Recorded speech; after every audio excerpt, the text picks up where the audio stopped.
Hi, everybody. It's Peter Schiff. It is Friday, July 19th, 2013. Yesterday, the city of Detroit became the largest U.S. city to declare bankruptcy.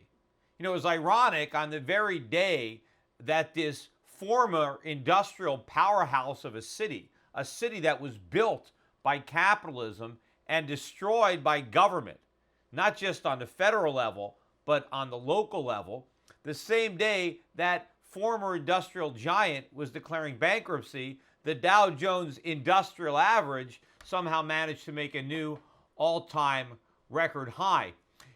Detroit at one point was the fourth largest city in the United States. Today, as it declares bankruptcy, it has been reduced in size to the 18th largest city. I think it's just below Charlotte, North Carolina. That's how far the city has fallen. And one distinction that Detroit still holds is it is the largest city in the country where blacks represent a majority of the population. I think the city of Detroit is better than 80% black, which is also ironic because right now you have the African American community fixated on the George Zimmerman acquittal. And you would think that the biggest threat perceived today by African Americans is that white racists are going to gun down their children in cold blood. It's not white racists that is the problem. It wasn't white racists that destroyed Detroit. Detroit is not run by white racists. The black community has a lot of things to worry about, like the destruction of this city, the bankruptcy of this city. We shouldn't be focused on the George Zimmerman, Trayvon Martin tragedy. We should be focused on the far greater tragedy that has far more impact on the lives of black Americans, what's going on right now in the city of Detroit and in our cities in general. I mean, Detroit is a microcosm of what's going on in a lot of other American cities. I think it's the first of many dominoes that's going to fall. And in many cases, it's a microcosm of the United States. Just like when the real estate market imploded, first we had the dot-coms, then we had, first we had the subprime, and then we had, prime real estate. The dominoes fall, but the weakest links in the chain break first. And I think that Detroit is a very weak link in what is a very long and also quite weak chain. The main difference between the United States and the city of Detroit is that the United States has the Fed's printing press to bail it out. Right? If Ben Bernanke wasn't there with the printing press, the United States government would be declaring bankruptcy right now, not just the city of Detroit. And in fact, when the world perceives just how risky U.S. debt actually is, I know you got Moody's coming out the other day and upgrading our credit watch from negative to stable. But despite what Moody is saying, in fact, Moody's basically called the Detroit bankruptcy a credit negative event. Well, if that's the understatement, duh, it's a credit negative. I mean, what good is Moody's to tell us that it's a negative event after the city has already declared bankruptcy? But I think when the world really appreciates the predicament of the United States and the dollar really starts to tank and interest rates start to rise, a lot of cities are going to find that they can't pay their bills either. The unanswered question right now remains, who's going to take a haircut here and how much? Because you've got all sorts of people that are creditors. You've got individual investors or institutions who purchased municipal bonds from the city who had expected to get paid. You also have a lot of retired civil workers, people that worked for the city of Detroit who retired with very lucrative pension deals, benefits that were promised but for which there was no tax base. And a lot of people are going to lose a lot of money. And this is going to have repercussions throughout either the muni bond market or through other municipal employees who are relying on pension promises that taxpayers simply can't keep. But this is part of the problem with the city of Detroit and all of our cities. They have been run into the ground by incompetent bureaucrats who have made promises that the taxpayers can't keep. And in so doing, they've destroyed their tax base. They've destroyed their cities. They've left out, a mere shadow of what they used to be. I mean, the city of Detroit, I mean, it wasn't like there was a war there. It wasn't destroyed in a war, but it was destroyed by big government. It was built by free market capitalism, the automobile industry, but the government, through regulation and cooperation with the labor unions, basically destroyed that city. And finally, we're acknowledging that with this official bankruptcy. Now, there are a lot of people that are saying this is going to be a new beginning for Detroit, that it's going to be a clean slate. No, it's not. First, they have to clean house. They got to get rid of all those big government bureaucrats that have helped drive the city into the ground. None of that is changing thus far. It's the same people. Just clearing out the old debt isn't going to make room for all sorts of new debt. The city is not going to be restored until we can restore free markets, until we can get rid of a lot of these bureaucrats. And unfortunately, they're too preoccupied protesting the acquittal of George Zimmerman to focus on what's really going on in a major black community. And unfortunately, I don't think that this is a new beginning, but just the beginning of the end. Maybe not just of Detroit, but other cities and maybe the United States in general. We have got to face the music. As far as I'm concerned, the entire country is motoring into bankruptcy. Let me now also talk about Ben Bernanke, because of course Fed policy is another chief reason that the country is in so much trouble. Ben Bernanke was up on Capitol Hill this week, thankfully maybe for the last time, because his term is coming to an end. He spoke before the House of Representatives and then yesterday the United States Senate. And I want to focus in on some of the things he said in the Senate. But of course, for both chambers, he was backpedaling on prior commitments or statements about tapering back on QE. He basically said there is no set timetable. We have no real plan. It all depends on the economy. If the economy is not as strong as we think it's going to be, then we're not going to reduce QE. We might even increase QE, which of course is what they're going to do, because the economy is a lot weaker than Ben Bernanke thinks, unless he's just lying to us, and he knows how weak it's going to be. But the one thing I know for sure is he's not going to taper. He has no intention of doing that. He's just talking, right? He's like your overweight friend who is constantly talking about going on a diet next month. Well, if they really wanted to lose weight, they'd go on a diet right now. But the problem is they don't have the stomach for an actual diet. They don't want to give up any of the junk food. They don't want to hit the gym, but they want to talk about losing weight so they sound like they actually care about it. That's what Ben Bernanke is doing. He knows that he can't dial back to QE because the country is addicted to it, but he can't acknowledge that. He has to act like he's responsible, even though he's completely reckless. So to feign responsibility, he talks about a future tapering that he knows he's never going to do. Because if the U.S. economy really was as strong as Ben Bernanke claims, even though he acknowledges that it's still pretty weak, but if it can withstand a tapering in a few months, then why not start right now? Why procrastinate? If you're going to do it today. The reason is he's never going to do it. It's always going to be about tomorrow. You can always start your diet in the future because that means you never actually have to diet. You can always talk about it, and when the future becomes the present, well, now you continue to talk about the future. So that's what Ben Bernanke is going to do. No matter when it is, the tapering is always going to take place in the future. It will never take place in the present. Now, that doesn't mean we're going to be able to do this monetary policy forever. Eventually, it's going to stop. But not because Ben Bernanke wants it to stop, but because the markets give him no choice. But believe me, that's going to be a much more painful withdrawal than the one that we would have if we checked ourselves into monetary rehab ourselves. But let me talk a little bit about some of the things that Ben Bernanke said yesterday in front of the U.S. Senate. I think one of the most remarkable of the admissions was when Ben Bernanke said that he doesn't understand the gold market. Now, boy, is that an understatement.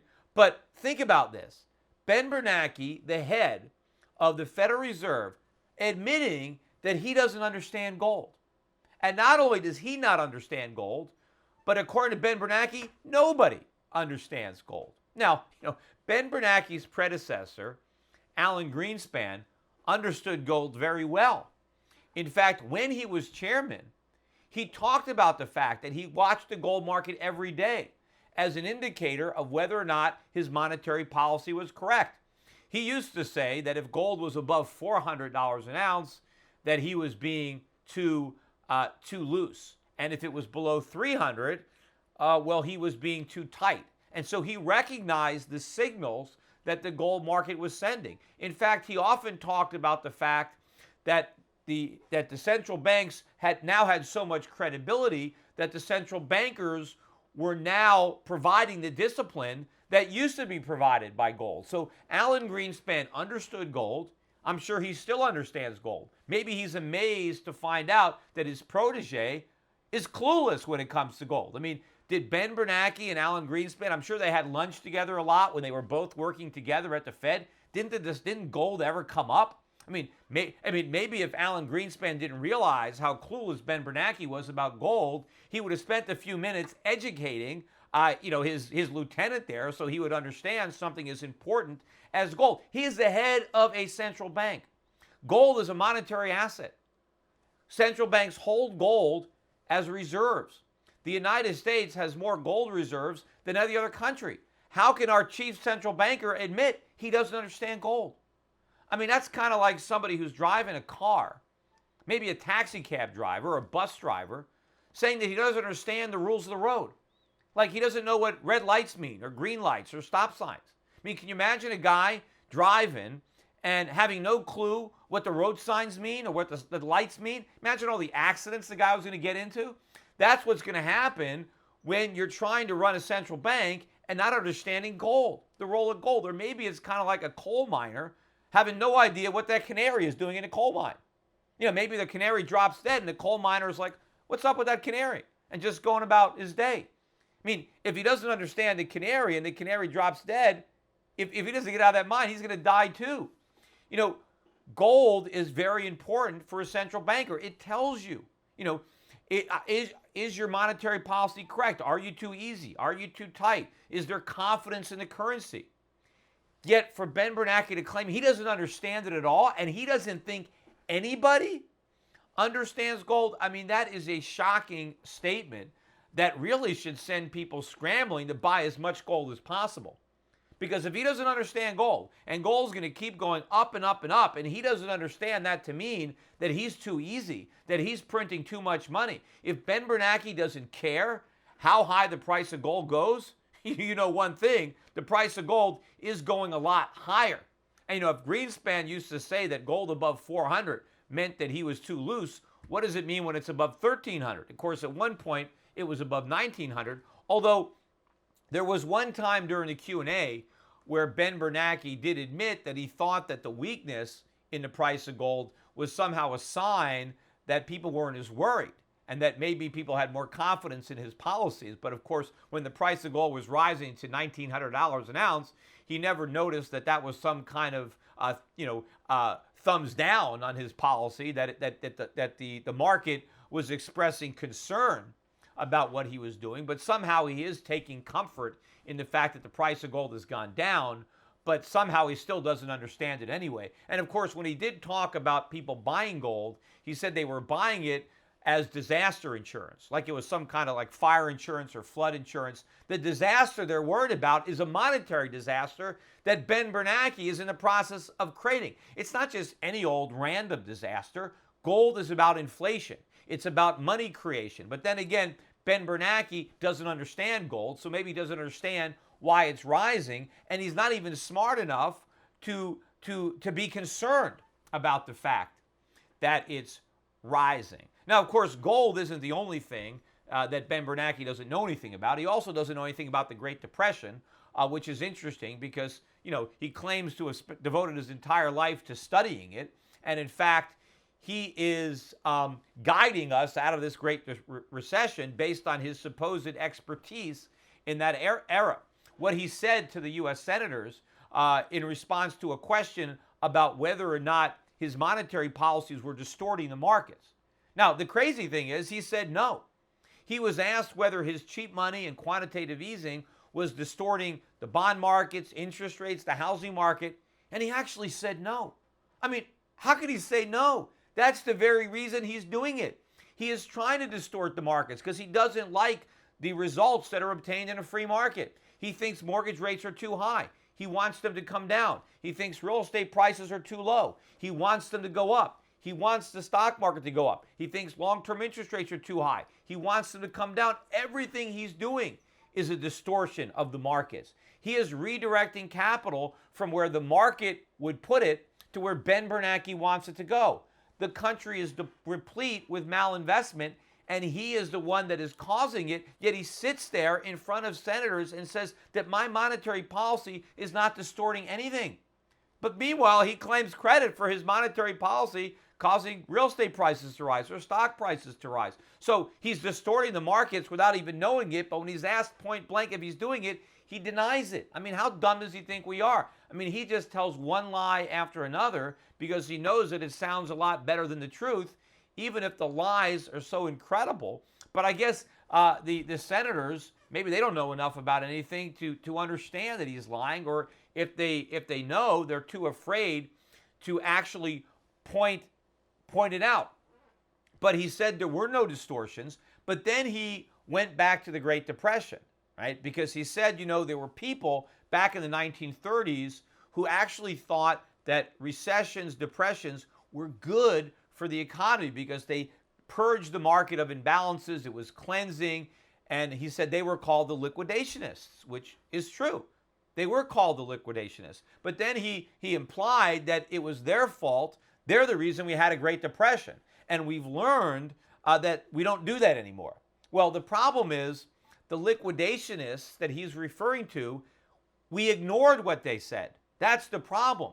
Hoover got advice from the liquidationists, including his own Secretary of the Treasury. Maybe that's the last time the Secretary of the Treasury ever gave any good advice. But unfortunately, President Hoover ignored it, and he bragged about the fact that he didn't listen to the liquidationists. Neither did Franklin Roosevelt. The reason we had a Great Depression, and unfortunately Ben Bernanke studied this, but he didn't learn it, the reason we had a Great Depression was because we ignored the liquidationists, and we did a version of stimulus and bailout, and we created the Great Depression.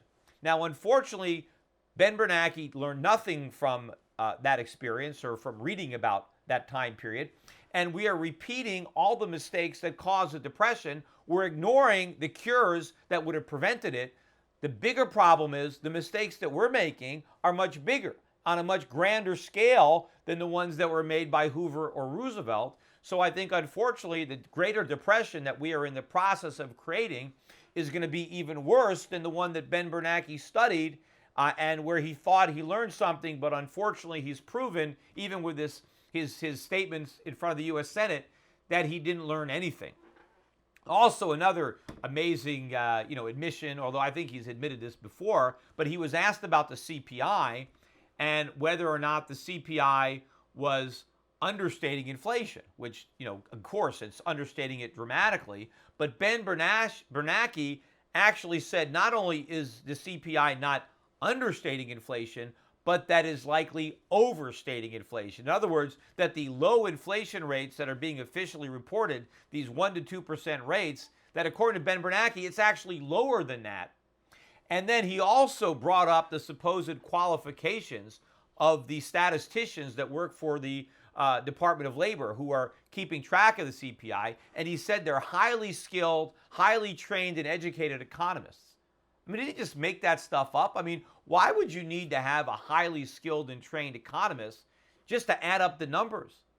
Is he trying to create more confidence in the ability to compute the CPI by claiming that the people who are making the computations are such great economists? There's no economics involved in the process. It's just keeping track of the numbers. See, the real problem isn't the intelligence of the people who are computing the CPI. It's the methodology by which they have to calculate it. That is the problem. That's the flaw. The way they have to keep track of these numbers, it has been reverse engineered. They have put together a methodology that was deliberately designed to produce a number that's much lower than the actual rate of inflation. But Ben Bernanke won't acknowledge this because he wants to continue to create inflation. That's his entire economic strategy. That's all QE is, right? Is a euphemism for inflation. So they want to create inflation, but they don't want to admit that it's there. In fact, they want to argue that it's too low. The Fed is saying inflation is too low, that we're in the danger of falling into deflation. Oh my God, what a horror that would be if the cost of living went down instead of up. And Ben Bernanke is laying the foundation to save us from that. Because believe me, when he doesn't come out with tapering in the fall, when he ends up increasing the size of QE rather than diminishing it, I think he's going to blame it on the threat of deflation, the non-existent threat. Meanwhile, oil prices nearing a 2-year high today, exceeding $109 a barrel. And Ben Bernanke has the nerve to tell us that we don't have enough inflation, that he has to create more. One more, example of this type of chutzpah, or maybe just let's call it lying, because that's what I think it is the Obama administration and a press conference they just had with Carney, was the White House press spokesman, was asked point blank by one of the reporters, aren't you concerned? What do you think about the fact that the Affordable Care Act is responsible for so many people losing full-time jobs and getting part-time jobs? Particularly, he was asked about restaurants. Employment at restaurants in the United States, bars and restaurants, is now at an all-time record high. Not because we have all these new bars and restaurants opening up in this vibrant economy.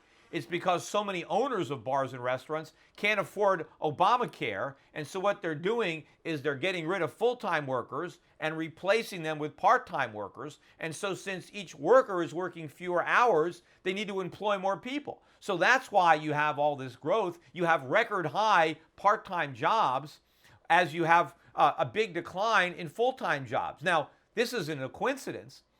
This is the result of Obamacare.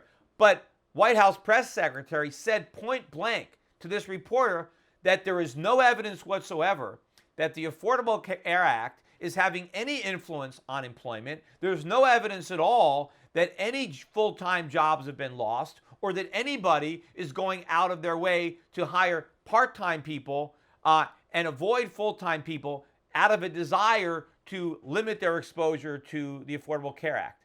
I mean, what is he kidding? I mean, why didn't every reporter in that room just walk out in disgust? I mean, is it a press conference or is it just a propaganda meeting? I mean, what is the White House press secretary? Is his job to lie to the American public to make the president look good, or to actually communicate the truth? Because obviously every reporter in that room should have known that that is a bold-faced lie. How can you say that there's no evidence? I mean, no evidence.